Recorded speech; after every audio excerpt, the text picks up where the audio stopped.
Hi, everybody. Dan Illman, Mike Beer. The feature race at Santa Anita on Saturday is race number 7. We're going to take a look at the field for the Grade 3 San Luis Rey.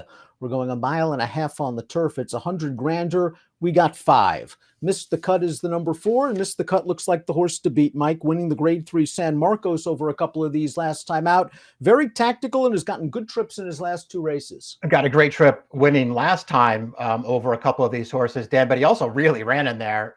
I suspect if he runs as well right back, he's supposed to be tough in here. And while those races were at shorter distances, you really don't worry about a mile and a half from Missed the Cut. He's a graded stakes winner on dirt at this distance, taking the Tokyo City last fall. We'll throw up the time for him US pace projector. It's a short field and there is one speed.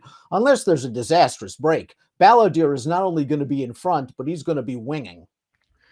Yeah, it'll be interesting to see how much he can back this down, Dan. There's no other speed in this race, so he's just supposed to be loose on the lead. He was loose in the San Marcos last time, but he did not rate the pace. I wonder how much he'll be able to rate it here.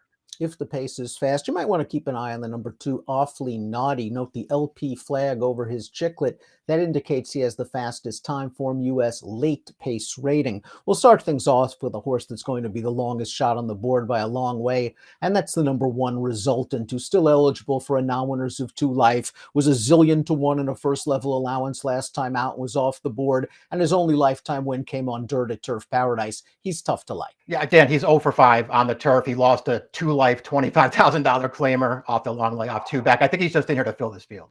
Awfully Naughty is the number 2, and he has a strong stretch kick. He won this race last year when he was in razor sharp form. He was in the midst of a 3-race winning streak. I thought his 2 starts back in the Del Mar handicap isn't as bad as it looked. He was extremely wide all the way around the track, but I was disappointed in his race, the John Henry Turf Championship, his final start of 2023. It was a race where Balladeer cut out a solid pace, and this horse just was kind of flat on the outside. It wasn't his best performance last time, and he got a little break after that. So maybe he just needed it, Dan.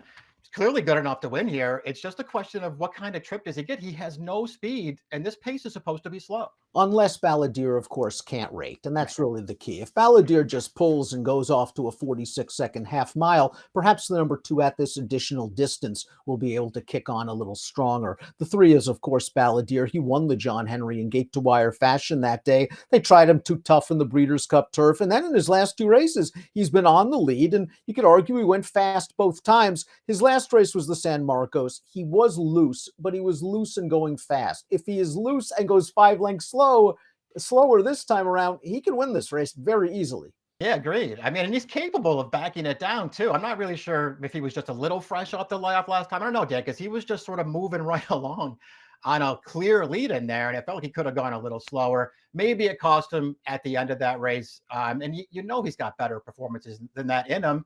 It's all about how much he can slow it down. As you've already said, he could easily win this. Before Missed the Cut began his career on turf and synthetic overseas, and when he first got to the States for trainer John Sadler, it appeared like they wanted to concentrate on making him a dirt horse, but they've gotten him back on turf, and his last 2 efforts have been rock solid. He got a great trip when beating several of these in the San Marcos. Balladeer has the lead. Missed the Cut sat the pocket. The rail opens up. He shoots on through. Planetario is in the 4 path, and he gets bumped very slightly there onto his left lead briefly. Now back to his right. He has his chance, but Missed the Cut has all the momentum. Yeah, exactly. I mean, Planetario is a pretty nice horse in his own right. It felt like he had a clear shot at this thing in the last furlong, and Missed the Cut just never really gave him a chance there, Dan. Listen, I didn't love his race 2 starts back when they switched him back to turf going 9, but he obviously ran a lot better last time.